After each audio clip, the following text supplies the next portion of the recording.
Hello students, welcome back to Srishti classes. In today's revision video, we are going to discuss revaluation of asset and liabilities at the time of retirement of a partner and partner's capital account, modes of payment to the retiring and deceased partners, or loan account, retiring or deceased partner. So let's start with the first topic, revaluation of asset and liabilities.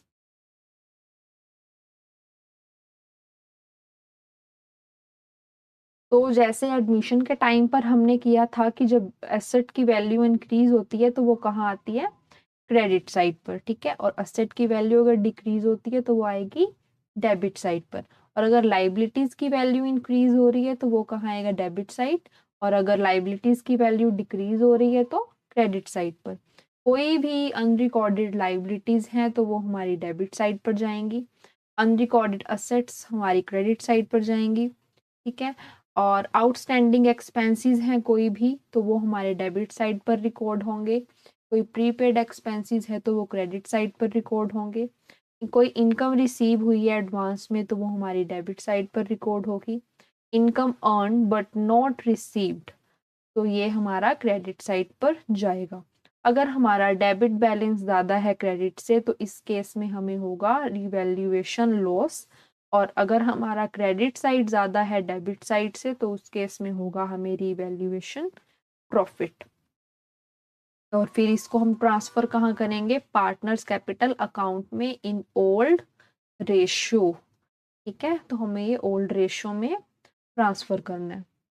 Next हम देख लेते हैं partners capital account, continuing and retiring or deceased partners capital account। तो सबसे पहले तो यहाँ पे बैलेंस ब्रॉड डाउन आ जाएगा कि जितनी कैपिटल या गुडविल वो लेकर आ रहे हैं, ठीक है। तो ये आ जाएगा हमारा क्रेडिट साइड पर। कोई जनरल रिजर्व हमें दिया हुआ है ओल्ड बैलेंस शीट में तो वो यहाँ पर डिस्ट्रीब्यूट हो जाएगा। कोई प्रॉफिट एंड लॉस का क्रेडिट बैलेंस दिया हुआ है तो वो भी यहाँ पर क्रेडिट साइड पर ही आएगा। और रीवैल्यूएशन प्रॉफिट अगर हो रहा है तो क्रेडिट साइड पर आएगा और अगर लॉस हो रहा है तो वो डेबिट साइड पर आएगा। कोई वर्कमैन कंपनसेशन फंड अगर दिया हुआ है बैलेंस शीट में तो वो भी सभी पार्टनर्स में डिस्ट्रीब्यूट होगा। इन्वेस्टमेंट फ्लक्चुएशन फंड दे रखा है तो वो भी तीनों पार्टनर्स में डिस्ट्रीब्यूट होगा। कोई भी कॉन्टीजेंसी रिजर्व अगर दिया हुआ है तो वो भी ऑल द पार्टनर्स में डिस्ट्रीब्यूट हो जाएगा, ठीक है। अगर किसी पार्टनर ने कोई लाइबिलिटी टेकन ओवर कर ली है तो वो भी तीनों पार्टनर्स में डिस्ट्रीब्यूट होगी, ठीक है। Profit and loss suspense account, suspense account कब बनता है कि जब उस रिटायर्ड पार्टनर रिटायर हुआ है जिस डेट पे, ठीक है, या उसकी डेथ हुई है तो उस टाइम से लेके हम कैलकुलेट करते हैं कि उसका कितना प्रॉफिट या लॉस बन रहा है। उसके लिए हम profit and loss suspense account बनाते हैं, ठीक है। और जो पार्टनर हमारा रिटायर हो रहा है ये उसके अकाउंट उसके कॉलम में जाएगा, ठीक है। उसके बाद अगर प्रॉफिट एंड लॉस का कोई डेबिट बैलेंस दिया हुआ है तो वो डेबिट साइड पे जाएगा। कोई डेफर्ड रिवेन्यू एक्सपेंडिचर अगर हमें दिया हुआ है like advertisement expenditure in balance sheet तो हम उसको डेबिट साइड पर रिकॉर्ड करेंगे और वो तीनों पार्टनर्स में ही डिस्ट्रीब्यूट होगा।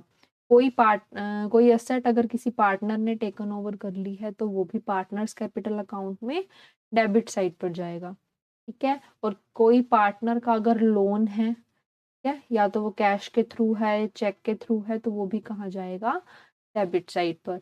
गुडविल अकाउंट, कोई गुडविल अगर दी हुई है तो वो भी आएगी यहाँ डेबिट साइड पर। और जो रिमेनिंग पार्टनर्स हैं उनमें वो डिस्ट्रीब्यूट होगी, ठीक है। और कोई भी अगर profit and loss suspense account up to date of loss, ठीक है, अगर प्रॉफिट वाला था तो वो यहाँ क्रेडिट वाली साइड आ रहा था, अगर लॉस हमें निकालना है तो वो कहाँ जाएगा, डेबिट साइड पे, ठीक है। अगर क्रेडिट साइड ज़्यादा है तो उस केस में आपका डेबिट साइड में बैलेंस कैरी डाउन हो जाएगा। अगर क्रेडिट साइड ज़्यादा है तो अगर डेबिट साइड ज़्यादा है तो आपका क्रेडिट साइड पे आ जाएगा, ठीक है। और workman compensation fund, investment fluctuation fund and contingency reserves are transferred to all partners capital account on the credit side, ठीक है। अभी हमने देखा only with the excess amount, जितने ज्यादा अमाउंट से वो गए हैं उस अमाउंट से ही हम पार्टनर्स कैपिटल अकाउंट में शो करेंगे।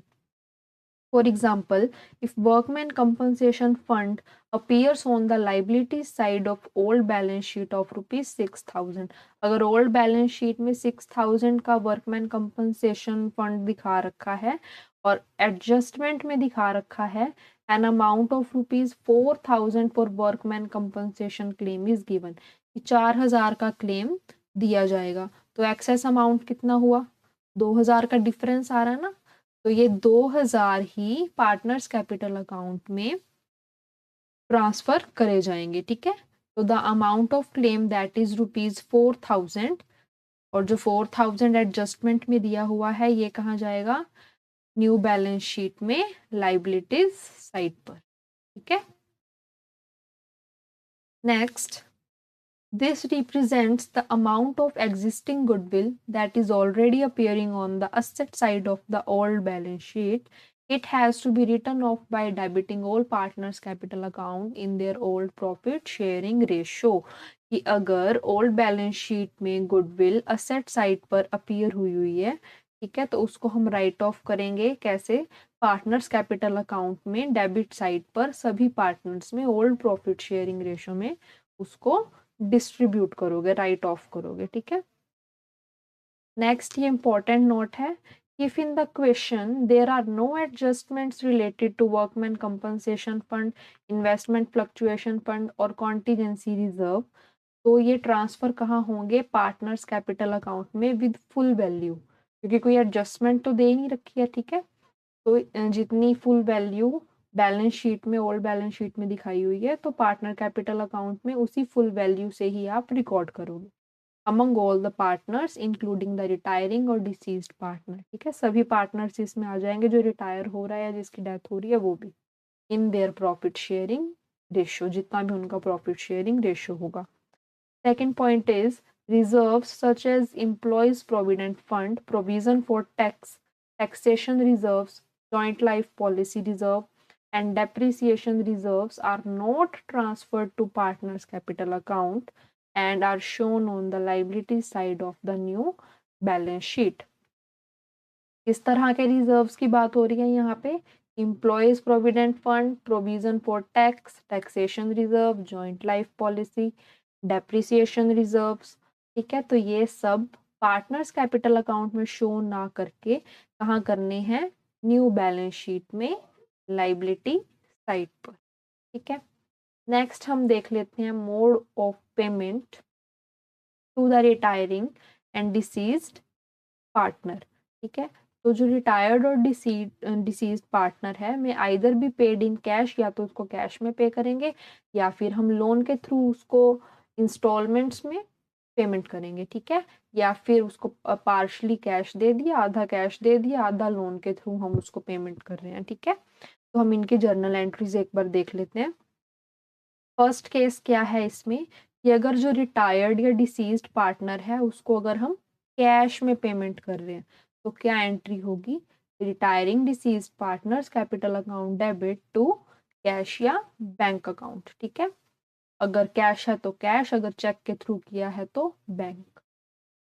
Second case, if the retired और deceased partner is paid through loan in instalments, अगर हम उसको लोन के थ्रू इंस्टॉलमेंट्स में पेमेंट कर रहे हैं तब क्या एंट्री होगी, retiring deceased partner capital account debit to retiring और डिसीज्ड पार्टनर्स लोन अकाउंट। ठीक है, थर्ड केस क्या है, if the retired deceased partner is paid partially in cash and partially through loan, आधा हम उसको कैश में पेमेंट कर रहे हैं और आधा हम उसको लोन में पेमेंट कर रहे हैं, तो क्या एंट्री होगी, retiring deceased partners capital account debit to cash और bank to retiring deceased partners loan account. जितनी कैश में पेमेंट करी है वो कैश में आ जाएगी, जितना लोन से कर रहे हैं लोन में आ जाएगी, और टोटल कहाँ चला जाएगा, पार्टनर्स कैपिटल अकाउंट में।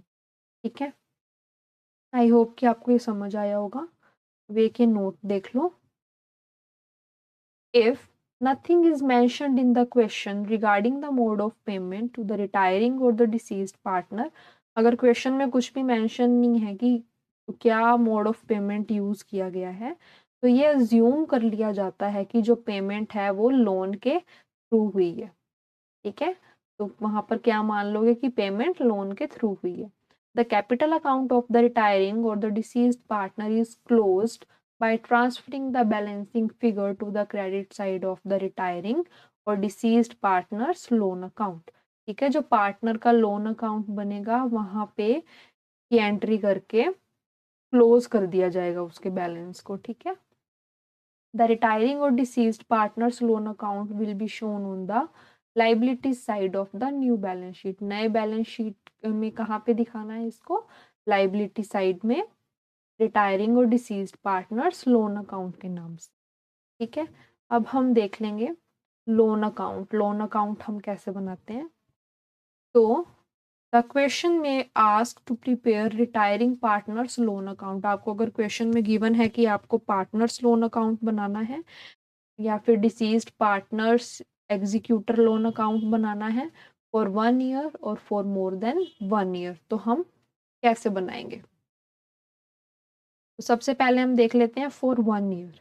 अगर 1 ईयर का दे रखा हो तो हम कैसे बनाएंगे, रिटायरिंग पार्टनर्स लोन अकाउंट और deceased partner executor loan account. तो ये कैसे होगा, डेट ऑफ डेथ आपको डालना है, ठीक है। रिटायरिंग और डिसीज्ड पार्टनर कितने अमाउंट से था, फिर आ जाएगा कैपिटल एग्जीक्यूटर अकाउंट, ठीक है। देन इंटरेस्ट अकाउंट, जितना इंटरेस्ट बनता है उसका जिस टाइम पर उसकी डेथ हुई है, ठीक है। जब तक उसने काम किया उसका टोटल तब तक का इंटरेस्ट कितना बनता है।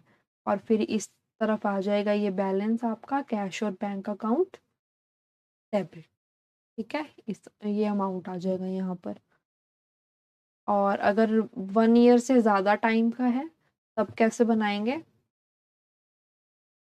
कि फर्स्ट ईयर में क्या था, जितना कैश था उस पर जितना इंटरेस्ट लगा, और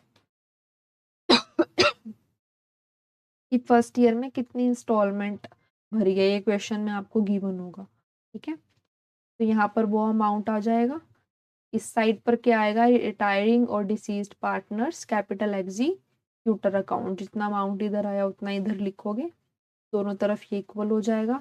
देन आपका सेकेंड ईयर की बारी आ जाती है, बाय बैलेंस ब्रॉट डाउन करोगे, cash account interest plus second year instalments balance carried down, ठीक है।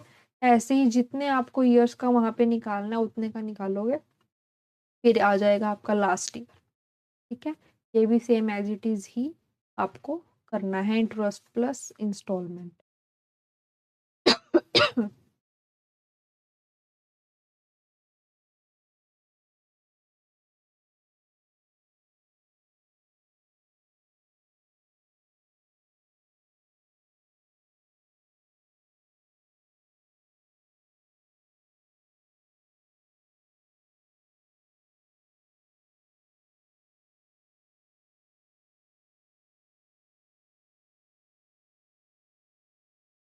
So students, this was the complete revision of retirement of a partner, important topics, revaluation of assets and liabilities, partner's capital account and modes of payment to the retiring or deceased partner loan account, retiring or deceased partner.